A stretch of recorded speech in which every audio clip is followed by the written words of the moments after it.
So I know a lot of people out there absolutely hate this, but there's also a lot of people who love it. But for those of you who are interested in seeing what's inside and haven't watched the other thousands of openings of it, today is Saturday and I just got the Apple iPad. We're going to open it and take a look and see what some of the apps are about.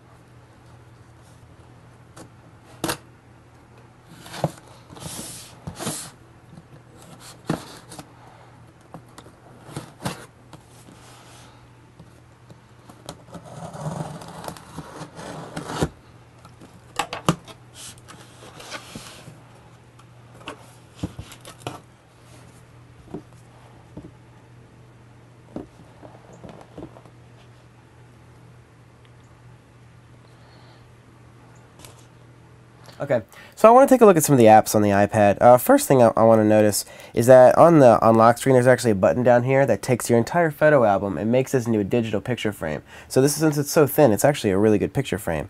And I've been using this non-stop and it hasn't gotten hot at all, so you could probably just let this sit and on its charger all day and it'd be perfectly fine. So on this screen, it can rotate in landscape, unlike the iPhone, and down here you can actually put 5 and even 6 apps in the dock. Since it's so big, it's pretty nice to do that. Let's take a look at just a couple of the apps in here. First thing I want to show you is Maps. So Maps does a really good job, and you've got all these other options. You've got classics, satellite, hybrid, terrain, and it can even do traffic, and it can even find me, even though I'm only on Wi-Fi. And what this means is that I could actually tether my iPhone right to my iPad using MyWi, and I would have 3G service on here without actually having to pay for the more expensive model. And this could be a great giant GPS device because you've got directions up here. And unlike the iPhone, this version can actually rotate horizontal. So imagine putting that in your car. It'd be really nice. Anyway, that's Maps. We've also got YouTube, which is really, really great. It'll just load up all your videos, or if you're just surfing.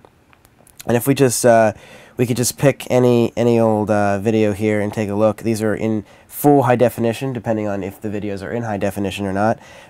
But you've got video description, you've got related videos, more of the videos, and any comments that are part of the video. You can actually rotate the iPad and then you'll get a full view, double tap to go full screen, and pinch to make it go back to a new view, horizontal view, and you can actually see the comments more from and related over here. So it just really makes the browsing experience of YouTube really great.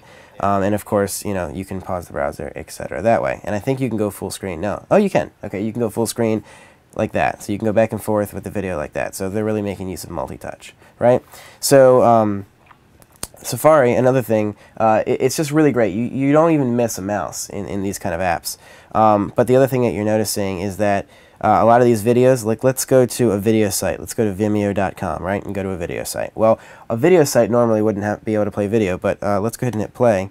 And you're going to notice that this video is actually playing right now, and I'm on the iPad, and there's no flash, okay? So the web is moving towards HTML5 video, and this is just an example. And because it's mobile Safari, it's got that cool feature where I can do that to see it, turn it, and now I'm watching full screen video, even fill the screen with it. And Vimeo, all they had to do was give me an HTML5 version, so it's really great. Another app that I want to look at, one thing you notice is it keeps rotating. Maybe I don't want it to. There's actually a switch on the side here. It's not a vibrate switch. That'll actually lock the rotation, right? So sometimes it's really nice. So speaking of rotation, let's go ahead and play a game and see what that's like. So open a game called Fast. This game's not made for iPad. I'm sure they will, but it's just a game that I already know how to play. So I think it'd be a lot better for me to show you what it's like on a game that I know how to play versus a game that I do not know how to play. So they just recently updated this as well. So if you have this game, you don't have the update, go ahead and get it. So once it loads up, we're going to choose your view. We'll do training, and then that's fine, and that's fine, and that's fine. And let's get into it. And this is really fast. That would have never taken that quick, but this is just basically basic gameplay. So I think I missed him. Let's try that one more time. There we go. Ah, alright. Damaged but not killed, and he's killing me. So let's fly.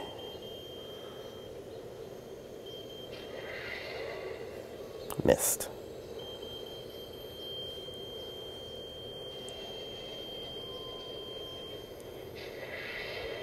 And got him. Target destroyed. Alright, so that's a game on iPad. two other things I want to look at is pages and numbers, something you're probably going to have. These are really great. They're really great to work with. I'm not going to go in depth into them, but one thing you'll notice is actually to get your pages and numbers documents actually into here, you can import from the accessory when it comes out. But otherwise, what I've been doing is just going to Mail and just taking a worksheet. Let's go to a different one. Let's go to a Pages file. Open it. Mail will open the file just like normal, but you can actually open it in Pages if you've bought it for $10. And it'll actually open your document and go ahead and import it for you. And it will only import, okay, so see, it's only telling, it can only import iWork 09 documents, okay, so that kind of sucks. But I believe that I do have a iWork 09 version. So open it again, open it in Pages, and now since that's an iWork 09 version, it's going to go ahead and import properly.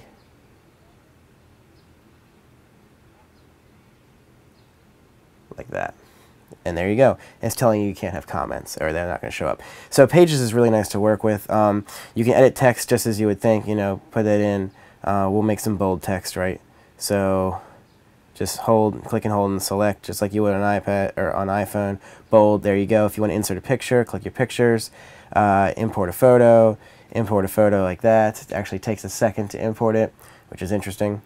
And then once it's in the document, now you'd think you have multi-touch on the picture. Well, you kind of do. Doing this will actually do the zoom of the page. That doesn't do anything in the picture. Grab the two blue dots on the picture, and then you can actually multi-touch and make the picture smaller. And then, this is just regular Pages moving that around. So this is really great. The other thing is, how do you edit this header stuff? You actually go up here and do Document Setup, and then you can actually edit that header and anything up here in the top. So that's basically how to use Pages. So these apps are really good, and you can see how quickly I'm able to jump through all of this. It's just really quick and really easy. So, all these apps are really fast and really nice, and they're just really a pleasure to use. All right, so just some final thoughts on the Apple iPad. I really like this device. I completely understand why they decided to put a large bezel on it. A lot of people had a problem with this, but it makes it so you can hold the device, okay? You don't touch the screen when you're holding it here, and it's really nice. I mean, this device is good to hold. I do notice I usually hold my iPhone kind of like this with my hand underneath. This actually hurts after a while. It hurts your wrist. So you tend to hold it in two hands instead of one hand. So it's not as pleasant to hold in one hand, although you can, for short periods of time. It's got a really great build structure. It's really thin. It's pretty lightweight. But I guess in terms of holding it with one hand, after a while it can get pretty heavy. Just the things to note. It's the apps are really expensive. I mean that's the deal. It's some apps that were $6.99 or $14.99 now, and they get really expensive. But I guess that's just how it goes. But it's really quick, really responsive. I mean, my computer with a solid state drive is not even this quick. I mean, this is why I understand now why they decided to put an iPhone OS on this instead of a desktop operating system. You want things to be really snappy and be instant. Things are instant with this, and it just feels great.